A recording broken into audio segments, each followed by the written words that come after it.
നമ്മളെ വെണ്ടുട്ടായിക്കാര ദേശീയോത്സവമാണ് വെണ്ടുട്ടായി കൈതേരി പുതിയ അടുത്ത് ശ്രീ കണ്ഠകർണ ക്ഷേത്രം. നാനാഭാഗത്തു നിന്നും ഒരുപാട് കലശങ്ങളും വന്നതിന് അതുപോലെ ഒരുപാട് പ്രത്യേകതയുള്ള ഒരു കാവാണ് വെണ്ടുട്ടായി കൈതേരി പുതിയ അടുത്ത ക്ഷേത്രം. ഇതിപ്പോൾ നോക്കി അങ്ങേ ഭാഗത്ത് തെയ്യവും ഉണ്ട്, അതുപോലെ തന്നെ കുറേ ആളുണ്ട്. പക്ഷേ ക്ഷേത്രത്തിന്റെ മുറ്റത്ത് ഒരാളെ പോലും കാണുന്നില്ലല്ലോ. അതിന്റെ കാരണം കൊടുങ്ങല്ലൂർ വരെ ഇവിടെയും കാവ് തീണ്ടൽ കർമ്മം എന്ന് പറഞ്ഞ പരിപാടിയുണ്ട്. കാവ് തീണ്ടുന്ന വരെ ഒരു കുഞ്ഞു കുട്ടി പോലും അതിന്റെ അകത്ത് കയറാണ്ടാണ് ആ കോമ്പൗണ്ട് അങ്ങനെ പരിപാലിക്കും. തെയ്യം പോലും പുറത്തുനിന്നാണ് തുള്ളു, അതിന്റെ അകത്തേക്ക് പ്രവേശിക്കൂല. അങ്ങനെ നമ്മളവിടെ നിൽക്കുമ്പോൾ മുതക്കലശങ്ങളെല്ലാം ഓരോന്നോരോന്നായിട്ട് വരാൻ തുടങ്ങി. അതിന്റെ കൂടെ പാർട്ടി കലശം ഉണ്ടായിരുന്നു. ഇത് രാജീവ് ഭവൻ കേളാലൂർ എന്ന് പറഞ്ഞ ടീമിന്റെ കലശമായിരുന്നു. നല്ല അടിപൊളി കലശം, അതിന്റെ പോലെ ലൈവായിട്ട് ഗാനമേളയും ചെണ്ടമേള എല്ലായിട്ടുള്ള പരിപാടിയായിരുന്നു. പെട്ടെന്ന് ഞാൻ തിരിഞ്ഞു നോക്കുമ്പോൾ ആയുധം പിടിച്ച് തേയും. സത്യത്തിൽ ഞാൻ ഒന്ന് പേടിച്ച്. അതിനുശേഷം ആൾക്കാരെല്ലാം ഓടിപ്പോയി കാവ് തിണ്ടൽ കർമ്മയെല്ലാം കഴിഞ്ഞ് അടുത്ത ടീം കലശം വന്ന് അഗോരീസ് വെണ്ടുട്ടായി എന്ന് പറഞ്ഞ ടീം, അതിന്റെ കൂടെ ചെണ്ടമേളം. അതിനുശേഷം വന്നത് പാലം ബ്രദേഴ്സ് എന്ന് പറഞ്ഞ ടീമാണ്. പാലം ബ്രദേഴ്സിന്റെ കൂടെ വന്നതോ ചൈത്രം ബ്രദേഴ്സ്. അങ്ങനെ അവരും നല്ല അടിപൊളി വൈബാക്കിയിട്ട് അവരും അങ്ങ് പോയി. അതിനുശേഷമാണ് അടിപൊളി DJ വന്നു, KRC വെണ്ടുട്ടായി. അവർക്ക് നല്ല അടിപൊളി കലശം തോനപ്പുള്ളറും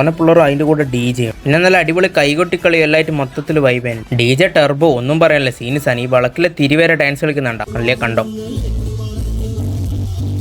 അങ്ങനെ അവരും പോയതിന് ശേഷം വന്നത് AKG നഗർ പുത്തൻ കണ്ടെന്ന് പറഞ്ഞ ടീമാണ്. നല്ല അടിപൊളി കലാരൂപങ്ങളും തീയും ഗരുഡനും എല്ലാം ആയിട്ടുള്ള വൈബ് പരിപാടിയായിരുന്നു. അതിൻ്റെ കൂടെ കട്ടൊക്കെ വെക്കാൻ നല്ല അടിപൊളി തമ്പോലം കുറേ പിള്ളേർ. പിന്നെ നല്ല അടിപൊളി കലശമായിട്ട് പുലരി ടീം വന്നു. പുലരി ടീം നല്ല അടിപൊളി കലാരൂപങ്ങളും തീയും ഇതെല്ലാം ആയിട്ടുള്ള നല്ല അടിപൊളി പരിപാടിയാണ്. അതിൻ്റെ കൂട്ടത്തിൽ നല്ല അടിപൊളി ചെണ്ടമേള ഉണ്ടായിരുന്നു, അതുപോലെ ബാൻഡ് മേള ഉണ്ടായിരുന്നു, അതുപോലെ പിന്നെ ഗൊറിലേൻ്റെയും അതുപോലെ ചിമ്പാൻസിൻ്റെയും നല്ല ബൊമ്മ ഡാൻസ്, അങ്ങനെ എല്ലാം അടിപൊളി പരിപാടി. അതിനുശേഷം നല്ല അടിപൊളി കലശമായിട്ട് നമ്മളെ PGC കനാൽക്കര വന്നു. ഒരുപാട് പിള്ളേരും നല്ല അടിപൊളി ബബിൾസ്, അതുപോലെ ലാവോസിന്റെ തമ്പോലെല്ലായിട്ടുള്ള സൂപ്പർ പരിപാടിയാണ് PGCന്റെ. പിന്നെ അത് കൂടാണ്ട് തന്നെ ബൊമ്മയുണ്ട്, KGFലെ കലാഷ്നിക്കോവ് ഉണ്ട്, പോപ്പർ ഉണ്ട്, അങ്ങനെ ഒരുപാടായിട്ടുള്ള നല്ല അടിപൊളി പരിപാടിയായിരുന്നു PGCന്റെ. പിന്നെ ഫയറാണ്, തീക്കളി എന്ന് വെച്ചാൽ ഇവിടെ കണ്ഠകർണനാണ് മൂർത്തിയെങ്കിലും മൊത്തം തീനെ കൊണ്ട് കളിച്ചത് ഇവിടെ വന്ന കലശത്തിന്റെ ടീമാണ്. കണ്ടില്ലേ കളി, പന്തം വീശല്, തീ ഊതല് എല്ലായിട്ടുള്ള മൊത്തത്തിൽ ഡീസൽ കൊണ്ടുള്ള കളി. അതിനുശേഷം വന്ന കലശം റെഡ് സ്റ്റാർ വെണ്ടുട്ടായിന്റെ ടീമാണ്. നല്ല അടിപൊളി വയലിൻ ഫ്യൂഷനും താണ്ഡവം ബ്രദേഴ്സ്, അതുപോലെ തന്നെ നല്ല അടിപൊളി DJ ആയിട്ട് നമ്മളെ VBR ശബ്ദമിശ്രണത്തിന്റെ രാജാക്കന്മാരാണ് VBR. പിന്നെ കട്ടക്ക് നിൽക്കാൻ തോനെ പിള്ളേർ ഇവരെ വകയുണ്ടേനും മൊത്തം തീക്കളി. വീഡിയോ മുഴുവൻ കണ്ടതിന് പ്രത്യേകം നന്ദി.